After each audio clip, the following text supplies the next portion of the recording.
सभी योग साधकों को प्रणाम। मैं डॉक्टर एनआर और आप देख रहे हैं योग और संस्कृति चैनल। मित्रों, आज बात करने वाले हैं प्राणायाम में किन किन बातों का ध्यान रखना चाहिए प्राणायाम करते समय और प्राणायाम से पूर्व।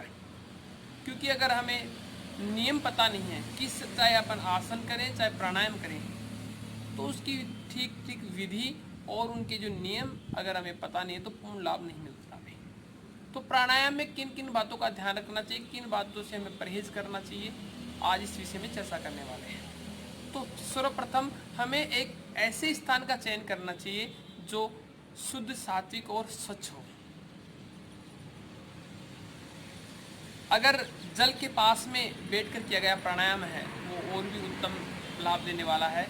और इसी के साथ में जो शहरों में जो प्राणायाम करते हैं, जहाँ वायु प्रदूषण है, अत्यधिक प्रदूषण का प्रभाव है, वहाँ पे अपन क्या कर सकते हैं, जो गोघृतम यानी गाय का जो घी है उससे दीपक को जलाएं और दीपक को जला करके रखें, ताकि आसपास का जो वातावरण है वो उससे शुद्ध हो जाता है, पर्यावरण शुद्ध होता है उससे।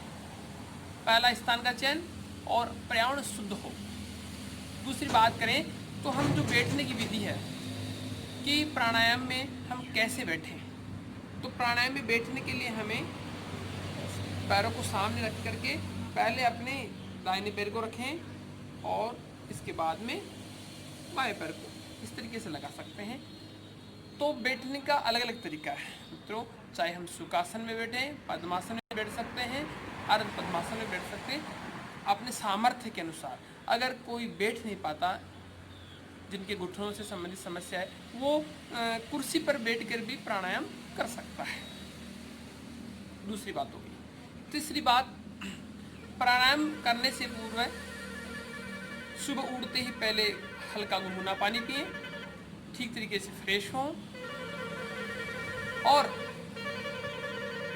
स्नान के बाद में जो प्राणायाम करते हैं तो एक अलग ही आनंद और प्रसन्नता होती है हमारे शरीर में। और प्राणायाम करते समय हमारा मन स्थिर हो, शांत हो और उत्साह से भरा हो, प्रसन्न हो, प्रसन्न मुद्रा हो, चेहरे पर किसी प्रकार का तनाव न हो।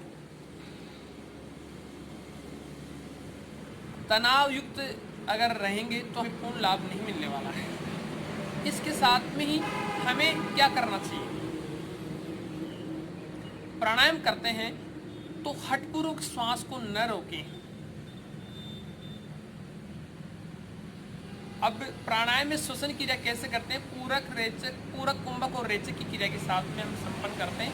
पूरक श्वास को अंदर भरना, कुंभक श्वास को अंदर रखना और रेचक श्वास को बाहर निकालना। रेचक श्वास को बाहर निकालना। बाह्य कुंभक जिसमें श्वास बाहर रोक के रखते हैं, अंत कुंभक में श्वास को अंदर भर के रखते हैं। ये इस क्रिया के द्वारा हमें प्राणायाम संपन्न करना है। ठीक विधि से किया गया प्राणायाम ही हमें लाभप्रद होने वाला है। अब क्या करना है, इस तरीके से अगर प्राणायाम करते हैं तो पूर्ण लाभ मिलने होने वाला है।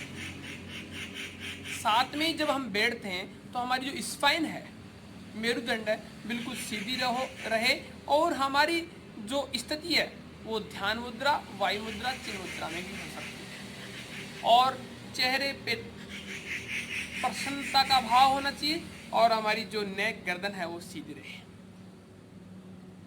और धीरे धीरे प्रसन्नता के साथ में हमें प्राणायाम प्रारंभ करना चाहिए। नहीं तो क्या होता है, हम गति के साथ में करते हैं तो जो लाभ मिलने वाला है वो लाभ नहीं मिल पाता है। कहते हैं ना, यथा सिंहो गजो व्याघ्रो भवेद वाश्य शनै शनै तथे वस्यते वायुरन्यथा हन्ति साधकम। जिस तरीके से सिंह जंगल में गज को, हाथी को, व्याघ्र आदि जो पशु होते हैं जंगली पशु, उनको धीरे धीरे शनै शनै अपने वश में करता है। अगर जबरदस्ती करता है तो क्या होता है, नुकसान हो सकता है। किसको? सिंह को भी हो सकता है, चोट आ सकती है। इसी तरीके से हम जो श्वसन क्रिया करते हैं वो भी शनै शनै, जो साधक है, योग साधक है, उसको भी श्वसन क्रिया धीरे धीरे करनी चाहिए। नहीं तो जो लाभ मिलने वाला है, फायदा होने वाला है, उसकी जगह हमें नुकसान हो सकता है। तो शनि शनि हमें क्रिया करनी चाहिए। और योगा अभ्यासी को सात्विक शुद्ध भोजन करना चाहिए। अधिक से अधिक हरी सब्जियों का सेवन करें। हरी सब्जियों के सेवन से हमारे जो कैल्शियम की जो मात्रा है वो बढ़ेगी और हमें शुद्ध सात्विक भोजन करना चाहिए। इसके साथ साथ किनको नहीं करना चाहिए प्राणायाम? प्राणायाम जो गर्भवती महिलाएं हैं उनको, जो कपालभाति है, भस्त्रिका प्राणायाम है, ये प्राणायाम न करें।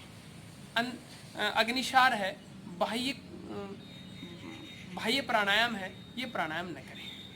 कौन कौन से प्राणायाम? कपालभाति, बाह्य प्राणायाम, अग्निसार और भस्त्रिका प्राणायाम। जो प्रेग्नेंट है, गर्भवती महिला, उनको ये प्राणायाम नहीं करें। वो अनुलोम विलोम कर सकते हैं, भ्रामरी प्राणायाम कर सकती हैं और